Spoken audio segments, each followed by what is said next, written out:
C'est bon.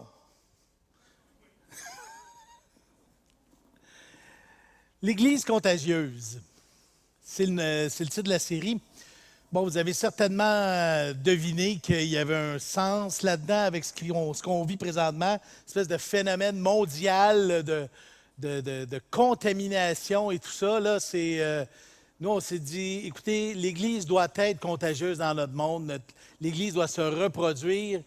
Et on voulait en profiter aussi pour que nous, à l'Espoir, on puisse afficher nos couleurs. On est une Église évangélique, une Église chrétienne, une Église qui adore Dieu, une Église de convertis.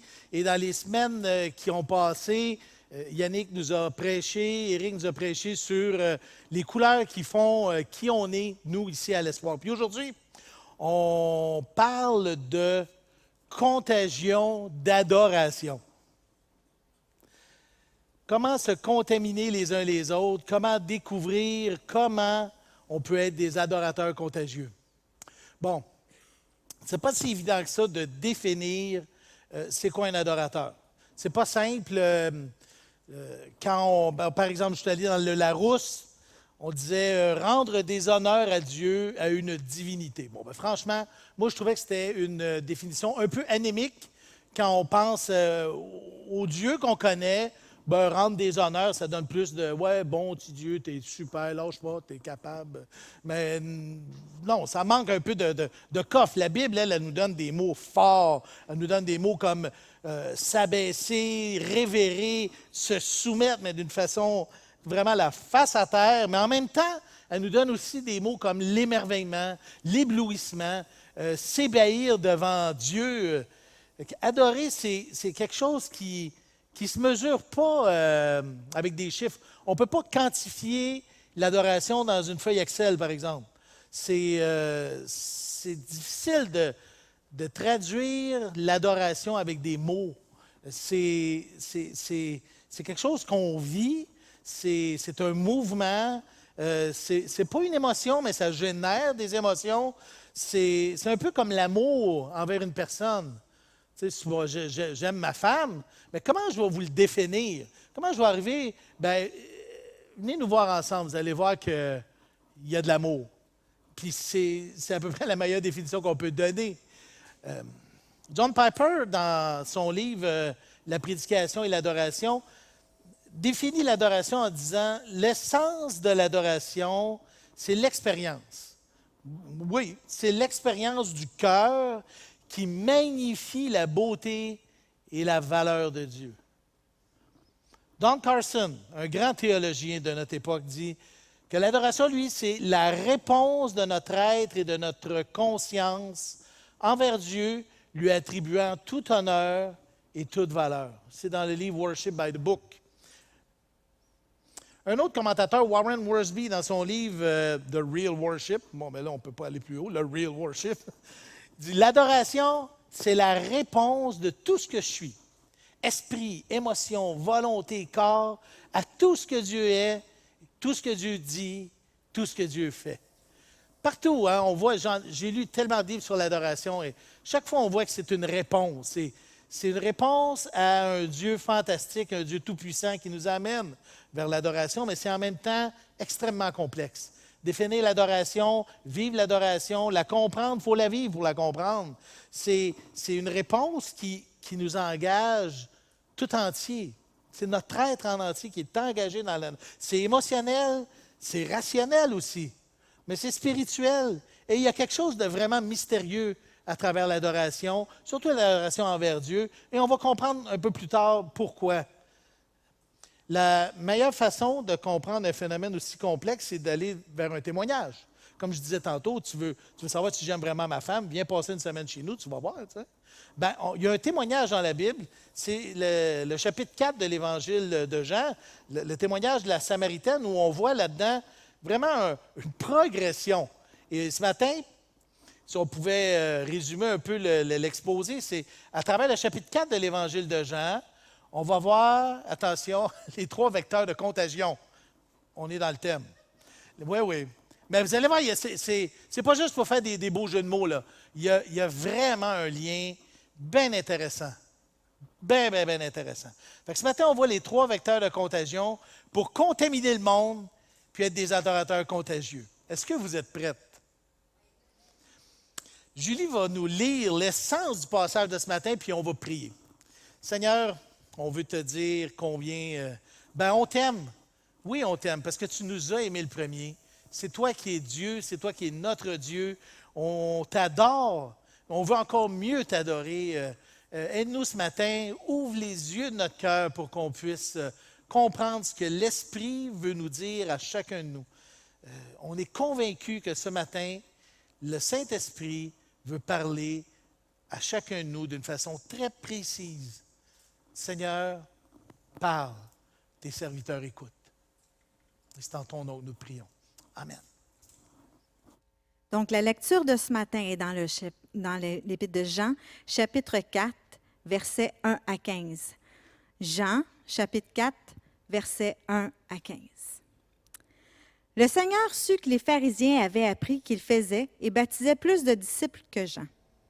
Toutefois, Jésus ne baptisait pas lui-même, mais c'étaient ses disciples. Alors, il quitta la Judée et retourna en Galilée. Comme il fallait qu'il passât par la Samarie, il arriva dans une ville de Samarie nommée Sychar, près du champ que Jacob avait donné à Joseph, son fils. Là se trouvait le puits de Jacob. Jésus, fatigué du voyage, était assis au bord du puits. C'était environ la 6e heure. Une femme de Samarie vint puiser de l'eau. Jésus lui dit, « Donne-moi à boire », car ses disciples étaient allés à la ville pour acheter des vivres. La femme samaritaine lui dit, « Comment toi, qui es juif, me demandes-tu à boire à moi, qui suis une femme samaritaine? » Les Juifs, en effet, n'ont pas de relation avec les Samaritains. Jésus lui répondit, « Si tu connaissais le don de Dieu et qui est celui qui te dit, donne-moi à boire, tu lui aurais toi-même demandé à boire et il t'aurait donné de l'eau vive. » Seigneur, lui dit la femme, tu n'as rien pour puiser et le puits est profond. D'où aurais-tu donc cette eau vive? Es-tu plus grand que notre père Jacob qui nous a donné ce puits et qui en a bu lui-même ainsi que ses fils et ses troupeaux? Jésus lui répondit, quiconque boit de cette eau aura encore soif. Mais celui qui boira de l'eau que je lui donnerai n'aura jamais soif, et l'eau que je lui donnerai deviendra en lui une source d'eau qui jaillira jusque dans la vie éternelle. La femme lui dit, Seigneur, donne-moi de cette eau afin que je n'ai plus soif et que je ne vienne plus puiser ici.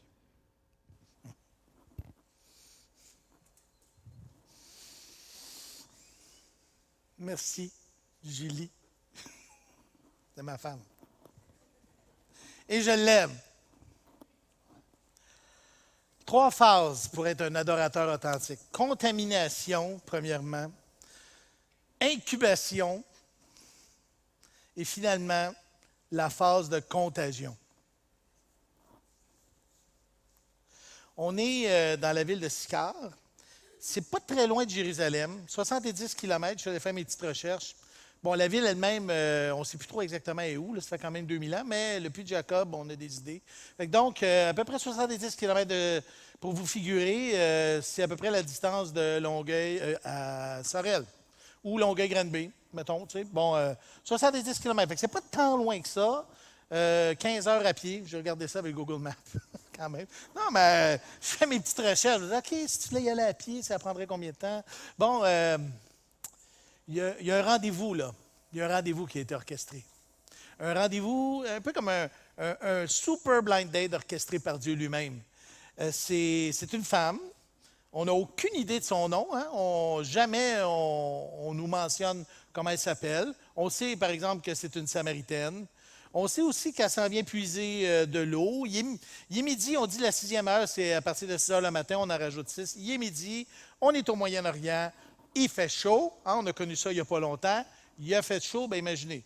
Et là, Jésus s'assied au bord du puits et attend. Il est là, il est seul. Ses disciples sont partis chercher de la nourriture. Puis lui, il est assis. Puis il fait chaud. Le premier principe de la contamination, c'est de comprendre que c'est un sens unique. Il y a un sens unique là-dedans. Là. On connaît Jésus. Il n'y a pas grand-chose qui y échappe. Et aussi, Jésus faisait toujours l'œuvre du Père. Dans l'Évangile de Jean, au chapitre 5, le verset 17, Jésus dit « Mon Père agit jusqu'à présent, moi aussi j'agis. » C'était toujours l'œuvre du Père à travers le Fils. Et Jésus savait ce qui allait se passer. Il n'est pas... Jésus connaissait Judas déjà d'avance, il savait qu'il s'en allait vers la croix, il connaissait ce qui se passait dans le cœur des gens, il sait même les détails les plus intimes de cette femme-là, comme on va le voir un peu plus tard. Pas de secret. Qu'est-ce que Jésus fait là? Il attend. Il n'attend pas un verre d'eau, il attend quelqu'un. Il attend cette femme-là. Verset 6 de Jean 4. Là se trouvait le puits de Jacob. Jésus, fatigué du voyage, était assis au bord du puits. C'était environ la 6e heure. Une femme de Samarie vint puiser de l'eau. Jésus lui dit, « Donne-moi à boire. » Un « donne-moi à boire » assez figuratif.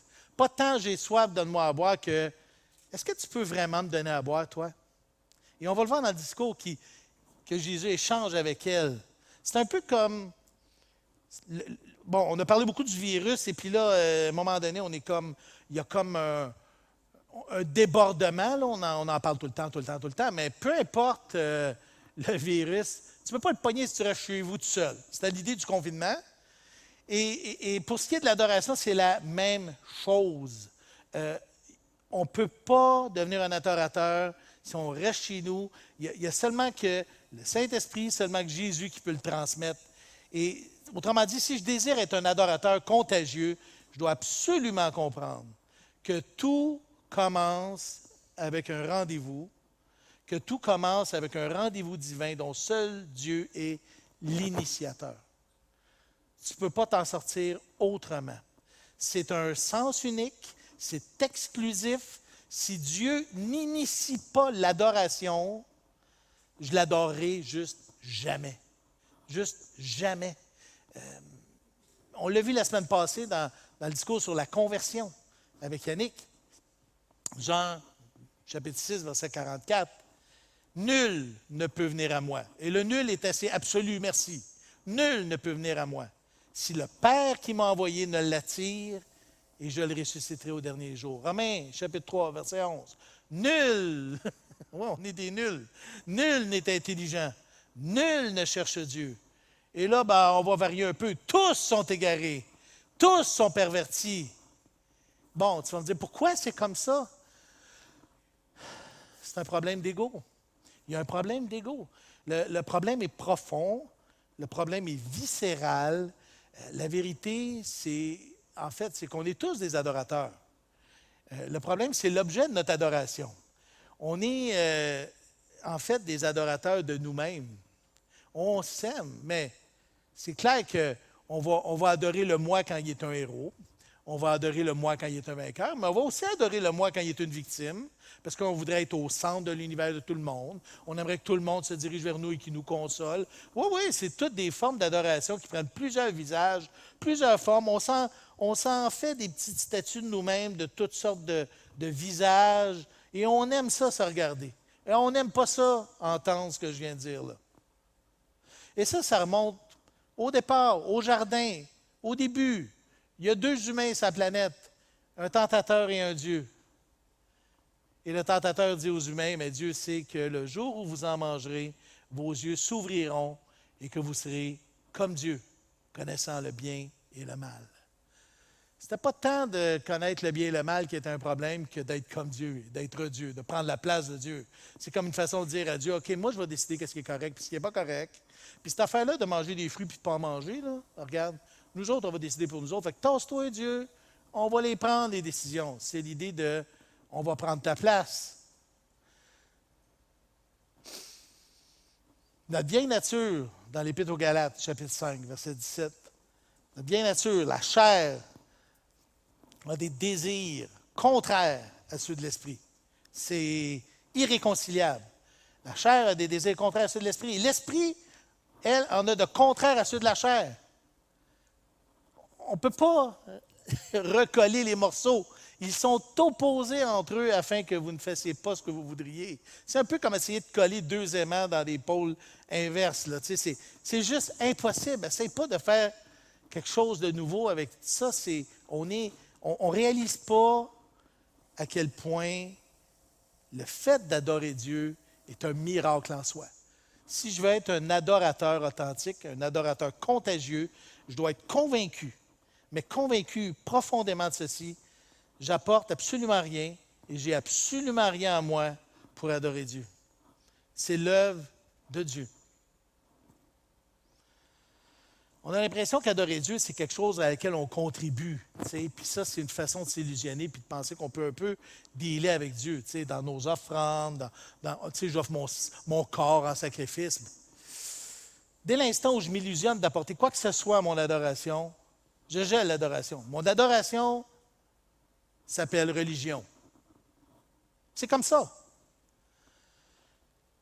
C'est comme croire que le sacrifice de Jésus, pour que je puisse traverser le voile et adorer Dieu vraiment, avait besoin d'un petit peu de moi.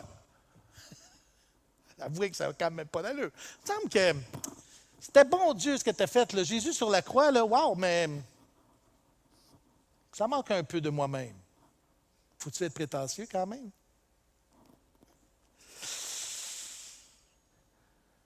C'est le commutateur de mon adoration, le piton qui met ça en. Appelez ça comme vous voudrez, la conversion.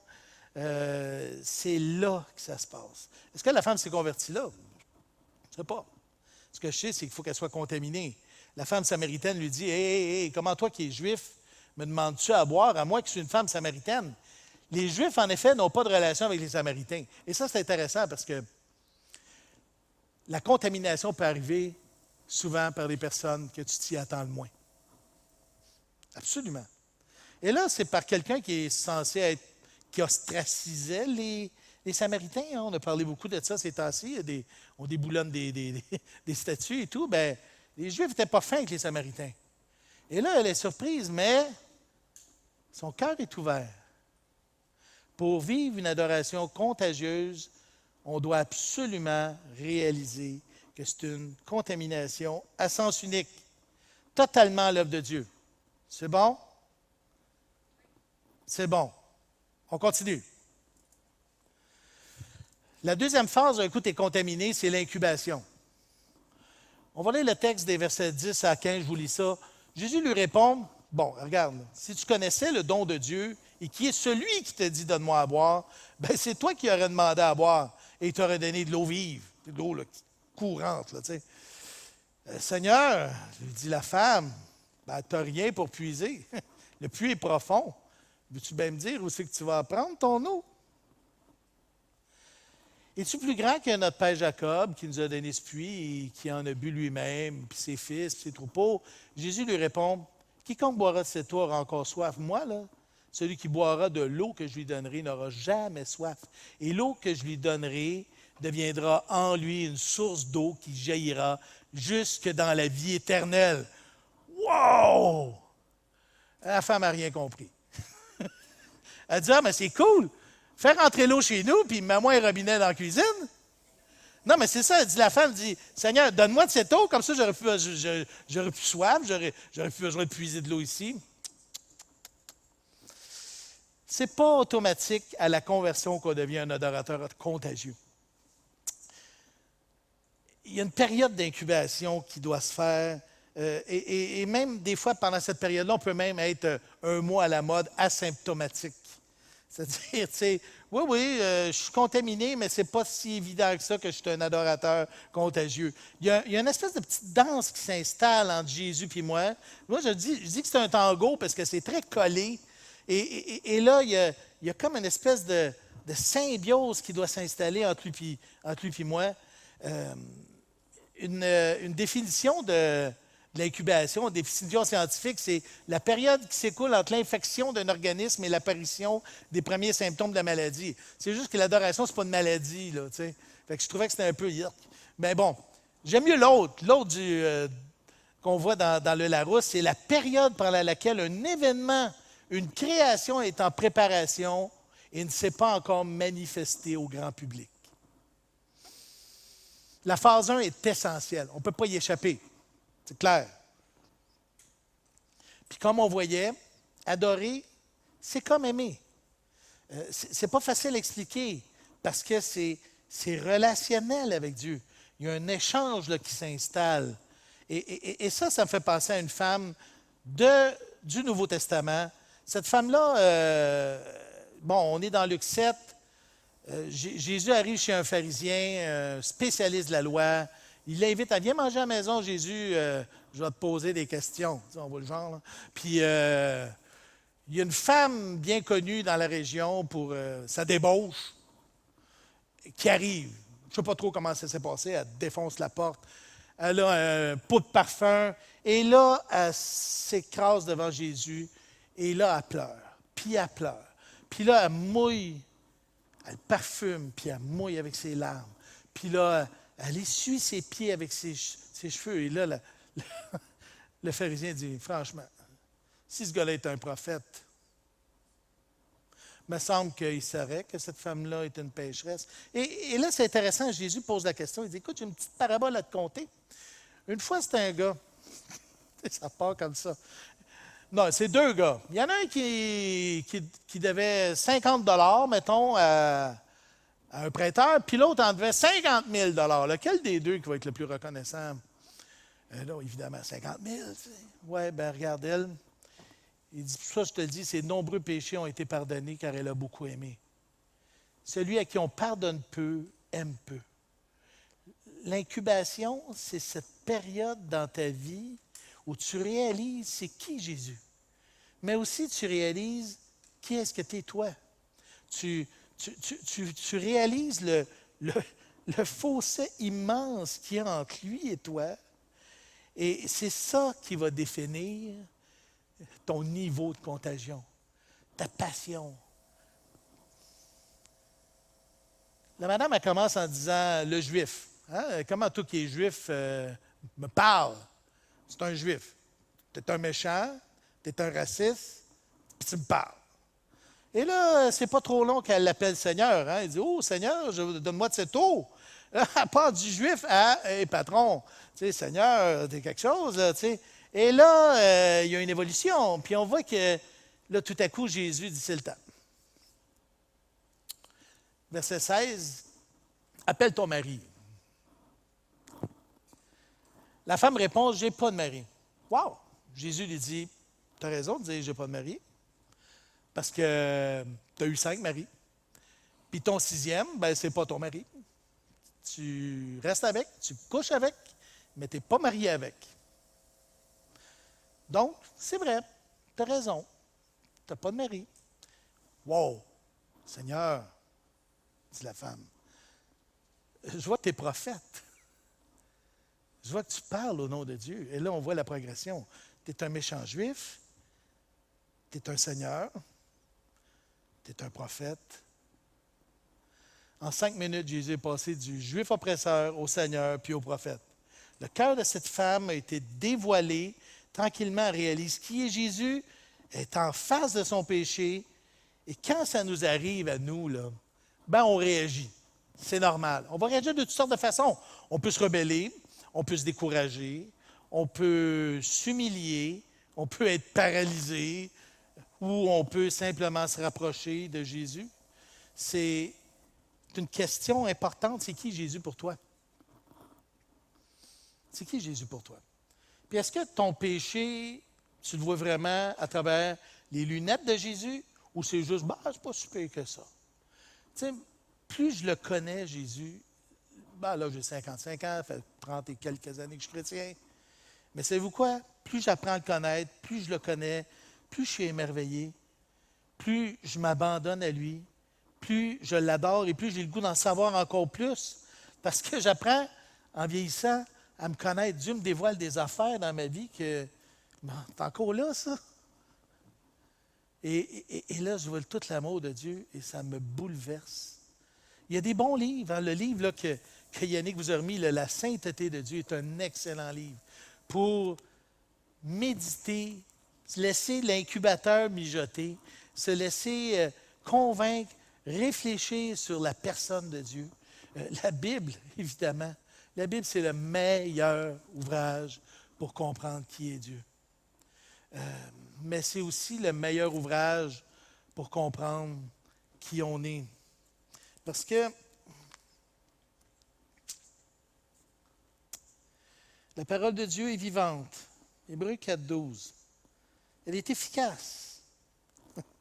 Elle est plus tranchante que toute épée à double tranchant, pénétrant jusqu'à la division de l'âme et de l'esprit, des jointures et de la moelle. C'est profond, ça. Elle juge les dispositions. Tu sais, ce qu'on ne voit pas, là, ce que nous, on se cache des fois même à nous-mêmes. La parole de Dieu juge les dispositions et les pensées du cœur. Nulle créature n'échappe au regard de Dieu. Tout est à nu et découvert aux yeux de celui à qui nous devons rendre compte. Cette parole-là nous parle. Elle nous parle de Dieu et nous parle de nous. Ici, à l'Espoir, vous voulez savoir c'est quoi notre couleur? Notre incubateur d'adorateurs, ce n'est pas l'expérience. Et ce n'est pas non plus les émotions. C'est la parole de Dieu. Mais cette parole-là génère une expérience, génère des émotions. On ne met pas la charrue avant les bœufs. On part de sa parole. C'est en droite ligne avec les puritains. Il parlait des affections spirituelles, Jonathan Edwards, dans son traité sur les affections spirituelles. Et c'est comme un flot qui démarre de la parole parce que la foi vient de ce qu'on entend. Et ce qu'on entend vient de où? Ça vient de la parole. Et là, cette parole-là nous éblouit. Elle nous parle de Dieu. Elle est vivante. Et là, il n'y a pas juste un monologue, il y a un dialogue qui s'installe. Et là, on est émerveillé par Jésus. Et ça s'approfondit et ça grandit. Et là, je vois qui je suis, tel que je suis. Et tout à coup, Dieu me révèle qui il est, sa grandeur, sa bonté, son amour. Il me convainc de justice par son esprit. Hein? Quand il sera venu, il convaincra le monde en ce qui concerne le péché, la justice et le jugement.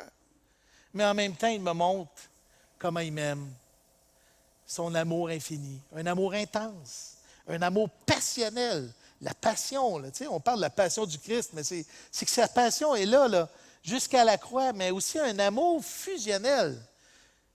Il n'y a rien dans l'univers qui est allé jusqu'à habiter en moi pour avoir cette proximité avec moi. Moi, je vois ça de deux côtés, là. C'est pour dire qu'il fallait que ça aille creux pour que je puisse comprendre. Mais en même temps, je vois toute l'intention de Dieu et son grand amour, son désir de proximité avec moi.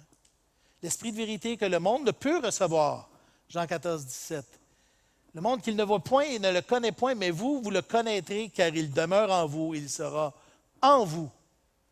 Et ça, là, cette révélation-là va avoir un effet, doit avoir un effet intense sur mes émotions, sur ma raison. Il faut que ça fasse un changement. On n'est pas des ordinateurs. Hein? Il faut qu'il y ait quelque chose qui se passe. Sinon, on est comme des petites machines. Je ne sais pas, moi, je suis un Trekkies, là. On n'est pas des Vulcains, là, pour ceux qui aiment Star Trek. Là. Ceux qui connaissent ça, ils vont comprendre. Cette révélation de moi va avoir un effet intense. Le consolateur qui rend témoignage de lui. Et en plus, cette parole-là vient profondément, je dirais, je cherche le mot, raffiner mon identité. Qui je suis vraiment en lui.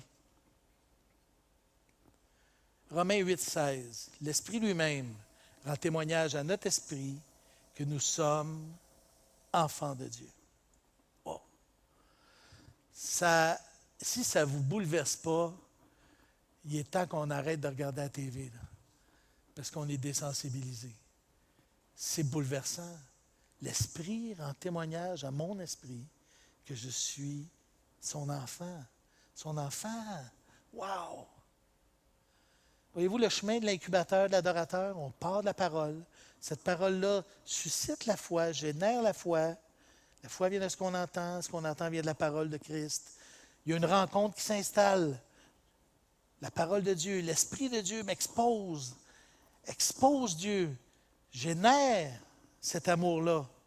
Christ en moi. Et là, il y a un émerveillement. Moi, j'appelle ça le wow. Le wow. Quelque chose de... Essayez de définir ça en mots. Sérieux. Comment tu définis ça en mots, là? Ouais, c'est ça. On va en rester là. Ça dit ce que ça veut dire. Et ce travail-là est constant. C'est ça qui est beau. C'est que ça n'arrête pas. On est transformé de gloire en gloire. Le mot gloire, là, ici, là, dans la parole, c'est une révélation. Un flash. Et de gloire en gloire, le Seigneur nous transforme. Qu'est-ce qu'il fait? C'est qu'il nous montre qui on est. Il nous montre qui il est. Et là, ben, wow, notre adoration grandit. grandis, grandis.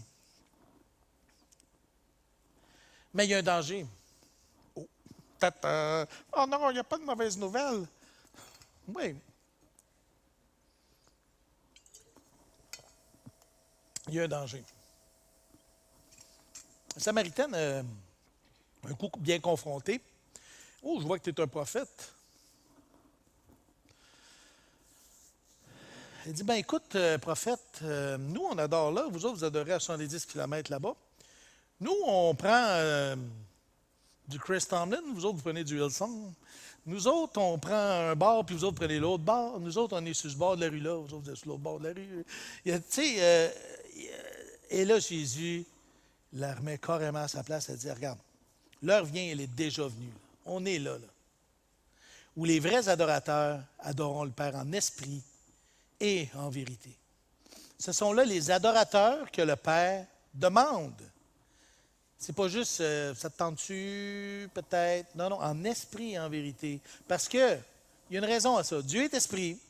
Il faut que ceux qui l'adorent en esprit et en vérité. Vous voulez-tu dire que nous, ici, à l'Espoir, notre incubateur d'adorateurs, ce n'est pas l'expérience, ce n'est pas les émotions, c'est la parole de Dieu. Mais le danger qui nous guette, c'est à un moment donné, on se met à adorer le livre plutôt que l'auteur. Oui, ça peut arriver. C'est qu'à un moment donné, il n'y a pas d'émerveillement, il n'y a pas de sentiment, il y a seulement qu'une quête de connaissance. Ça devient juste intellectuel. Ça devient quelque chose où on se gratifie d'en savoir juste plus sur Dieu, sur Jésus, mais ça ne change rien dans mon cœur. La Bible nous dit que la connaissance enfle, mais l'amour édifie. Se mettre à rechercher la connaissance de Dieu au lieu de la relation avec Dieu, c'est une grave erreur. C'est de virer lentement vers le pharisianisme. Et c'est ce que Jésus dit dans Matthieu, chapitre 15, verset 8, où il parle des pharisiens, il dit « Ce peuple m'honore des lèvres ». Et il cite un passage de l'Ancien Testament. « Mais son cœur est éloigné de moi ». Il dit même au sujet des pharisiens, il dit « Faites tout ce qu'ils vont vous dire ». Ils sont assis dans la chair de Moïse. Mais faites pas ce qu'ils font. Pourquoi? Parce qu'ils m'honorent des lèvres. Ils chantent des chansons, ils disent les bonnes affaires, ils font les bonnes choses, mais le cœur n'est pas là. Oui, c'est un équilibre délicat et fragile entre l'esprit et la vérité. Et oui, l'adoration, c'est une expérience, c'est intense, c'est faire l'expérience de Dieu. Le Saint-Esprit en moi, c'est quand même pas quelque chose de banal, j'espère que vous ne trouvez pas ça banal. Ce n'est pas quelque chose d'anodin. Christ en moi, il y a quelque chose d'expérientiel là-dedans. L'amour de Dieu, c'est une expérience forte et profonde. Ce n'est pas juste une connaissance intellectuelle. Oui, l'adoration est génératrice d'émotions. Oui, l'adoration va virer en chant de louange, en chant de joie, en élévation des mains même. Ça peut être même physique. Occulter la portion spirituelle et relationnelle de l'adoration reviendrait à aimer ma femme juste par logique et par connaissance. J'ai lu ton CV. Oui, je crois que nous sommes compatibles. Ça va. Est-ce que tu veux faire un bout de chemin avec moi dans la vie? Tu sais, ça ne marche pas de même, là. Hein? Ben non. Mais oui, l'adoration, c'est aussi la vérité. Oui, l'adoration est fondée et enracinée, premièrement, dans la vérité. C'est ce qu'on a de plus stable et de plus vrai, la vérité. Pour ne pas virer comme cette gang-là à Corinthe, je trouve ça drôle, tu sais, mais c'est pas drôle. 1 Corinthiens 12:3, où là, il y en avait là, il était tellement il se sentait tellement, je dirais, inondé par l'expérience de l'Esprit, supposément qu'il se mettait debout dans l'assemblée puis il criait que Jésus était anathème. Et là, il faut que Paul les reprenne, là. Wow, les petits amis, là. Vous ne comprenez pas d'où ça vient, vous autres, là. Il y a quelque chose qui ne marche pas. Et ça, c'est le danger de l'autre côté. De se mettre aller juste par l'expérience et les émotions, ben ça peut déborder de ce bord-là. Mais nous, on n'est pas là, là. Nous, on est plus dans l'autre côté. Notre danger est de virer dans une espèce de relation juste de connaissance.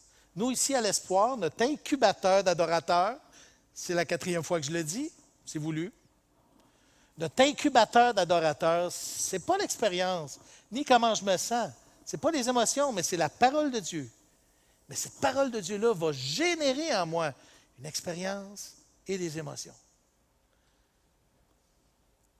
On aurait intérêt à découvrir cet autre côté-là de l'adoration pour enrichir notre adoration, pour qu'il y ait cet équilibre-là entre l'esprit et la vérité. Pourquoi? Parce que c'est les adorateurs que Dieu demande.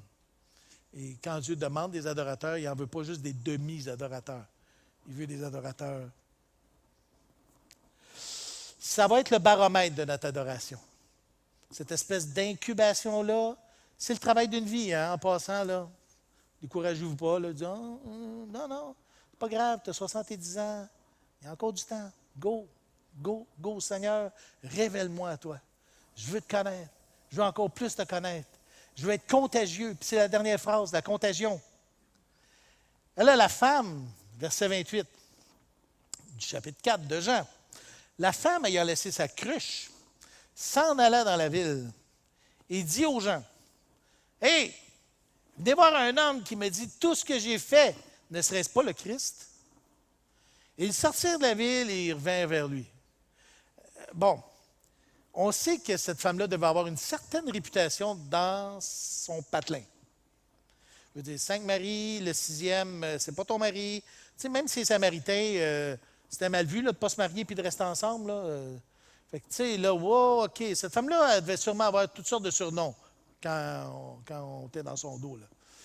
Et il y a même plusieurs commentateurs qui nous racontent dans leur interprétation de pourquoi il venait à midi chercher de l'eau quand habituellement il allait le matin quand il ne faisait pas trop chaud.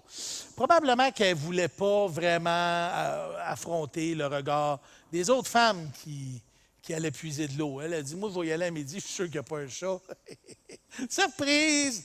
Il y avait quelqu'un qui t'attendait, puis c'était en plus un rendez-vous. Et là, elle décide de retourner dans sa ville pour dire à tout le monde, « Hey, gang, je viens de rencontrer le Christ. » Ça, c'est évident qu'il y a quelque chose de plus fort que sa crainte des hommes qui a opéré en elle. Et là, ça l'a poussé à dire, « Tant pis ce qu'ils pensent de moi, moi, il faut que je le partage. » Moi, quand j'étais ici, c'est un partage viscéral. Là. Quand j'étais à Longueuil il y a plusieurs années, il y avait un gars qui s'appelait Daniel Gagné. Et là, Daniel, moi, venait de me convertir. Et là, il m'appelait. « Michel, on s'en va faire l'évangélisation. » Et là, il dit, lui, là, son idée, là, c'était, l'Évangile, là, c'est comme du gâteau au chocolat. Un coup que tu y as goûté, tu as le goût que tout le monde en mange. Tu avais un peu l'idée là, qu'il y avait en arrière. Lui, c'était sa façon de définir la contagion. Il y a quelque chose de plus fort que ta crainte des hommes qui opère en toi. John Piper nous dit, si la mission existe, c'est parce que l'adoration n'existe pas. L'adoration, c'est l'évangélisation. L'adoration, c'est un style de vie, c'est une culture, c'est une façon d'être. C'est la motivation pour prêcher l'Évangile, pour que Dieu se fasse un peuple d'adorateurs. Connaître des choses sur Dieu, c'est une chose, mais si cette connaissance-là ne conduit pas à une passion contagieuse, ben c'est juste inutile pour le royaume. Ça vaut rien. Ça vaut rien. Dieu ne veut pas avoir des petits robots. Dieu veut plus que des disciples. Oui, Matthieu 28 dit « Faites de toutes les nations des disciples ». Mais il y a quelque chose qui... On ne parle pas des disciples de Bouddha, là, puis pas des disciples d'Hubert Reeves ou d'un autre, là. On parle des disciples de Jésus. Il y a un élément passionnel, là. Il y a un élément d'adorateur. Le disciple de Jésus est un adorateur. Ça va comme de soi. Dieu veut plus que des disciples. Il ne veut pas juste des élèves ou des suiveux. Il veut des adorateurs passionnés. Un adorateur va toujours suivre celui qui adore. C'est inévitable. C'est clair. Tu vas toujours vouloir suivre les enseignements de celui qui t'adore. Mais ce n'est pas vrai qu'un disciple va toujours adorer son enseignant. Hein?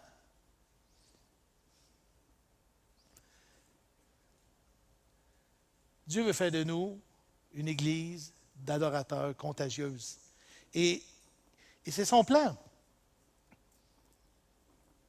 Au verset 35, Jésus regarde ses disciples parce qu'il dit « Hey, tu es en train de parler avec elle, voyons donc. » Et ils ne comprennent pas trop. Et là, Jésus leur répond exactement ce qu'il faut répondre, comme d'habitude, comme toujours, c'est Jésus. Il dit « Ne dites-vous pas qu'il y a encore 4 mois jusqu'à la moisson? Hein? Ben moi, je vous le dis, levez les yeux et regardez. Les champs qui sont déjà blancs pour la moisson. C'est déjà le temps. Arrêtons de nous morfondre et de nous décourager en disant « Ah, les Québécois ne veulent pas entendre parler de l'Évangile. Ah, les babas. » Non, non. Il y a du monde. Il y a des millions de personnes qui attendent l'Évangile. Le Québec a besoin d'une Église passionnée par l'adoration. Il a besoin d'une Église qui est enracinée et fondée, amoureuse de la parole de vérité. Le Québec a besoin d'une Église qui va se laisser diriger par son esprit. Une Église en feu pour lui, qui va s'abandonner dans une obéissance joyeuse. Comment réconcilier la joie et l'obéissance? C'est par l'adoration. Tout à coup, quand tu te mets à adorer, l'obéissance est joyeuse. Rien de moins. Et là, on arrive à l'apothéose du passage d'aujourd'hui. Verset 39. Plusieurs Samaritains de cette ville crurent en Jésus à cause de la déclaration formelle de la femme. Il m'a dit tout ce que j'ai fait. Et il y en avait épais. C'est intéressant de voir que là, la contamination est venue de la femme, mais là, ils ont rencontré Jésus. Et le verset 42 est intéressant. Ils disent à la femme, écoute, c'est plus à cause de ce que tu nous as dit qu'on croit, là, parce que nous l'avons entendu, hein, ils ont incubé. Nous l'avons entendu nous-mêmes et nous savons qu'il est vraiment le Sauveur du monde. Ça y est, c'est la pandémie. La Samarie est contaminée. Il n'y a pas de secret.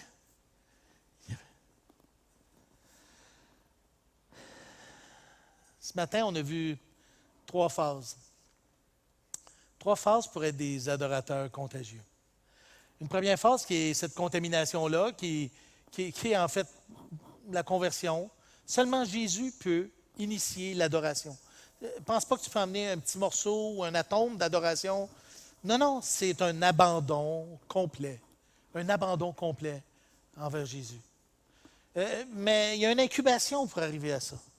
Il y a un équilibre qui doit s'installer entre l'esprit et la vérité, la parole de Dieu, le Saint-Esprit. Ça se passe comme ça, l'équilibre. Pour arriver à une contagion où là, ma coupe déborde. Ma coupe déborde. Elle déborde de Jésus. J'ai juste le goût d'en faire bouffer à tout le monde. Comment on applique ça dans les faits? Bien, cette semaine, les capsules pastorales, c'est moi qui vais les faire. Et il va y avoir 5 capsules sur Éphésiens 5. On va parler de la plénitude du Saint-Esprit, de l'onction. J'invite les musiciens à venir me rejoindre. Venez-vous-en, les amis. On va parler de la plénitude, on va parler du chant et l'adoration. Pourquoi le chant et l'adoration sont tant liés? Comment on s'entretient et qu'on obéit dans un contexte d'adoration? Comment on s'abandonne à Dieu de tout notre cœur? Parlons d'affection, d'expérience, de contemplation, d'émotion. Bien, le chapitre 5 d'Éphésiens 5 nous parle de tout ça. Et je vais en profiter pour vous dire qu'on a un groupe Connexion qui se veut être un incubateur d'adorateurs. Peut-être que tu as envie d'incuber l'adorateur. Le groupe Connexion s'appelle Paradoxe. Et si tu veux en savoir plus, ben, tu as juste à m'appeler, me communiquer, me texter, me Facebooker, peu importe. On est là et on veut démarrer ce groupe-là pour incuber des adorateurs contagieux. Et on va prier. Seigneur, ce matin, on a ajouté une petite goutte de plus dans dans notre cœur d'adorateur pour se rapprocher encore plus de toi. En fait, ce n'est pas qu'on n'est pas proche de toi, c'est que souvent, c'est nous qui avons l'impression que tu es plus loin, mais tu es toujours là, toujours à l'intérieur. Merci Seigneur de ta présence. Instruis-nous, montre-nous qui tu es. Rends-nous des amoureux de ta parole pour qu'on aille puiser ta personne, un miroir sur notre âme, et que ça ensemble vienne nous éblouir devant ton amour. Fais-nous des adorateurs contagieux à Longueuil, au Québec, jusqu'aux extrémités de la terre. Et c'est dans ton beau nom, ton nom merveilleux, Jésus, que nous te prions. Amen.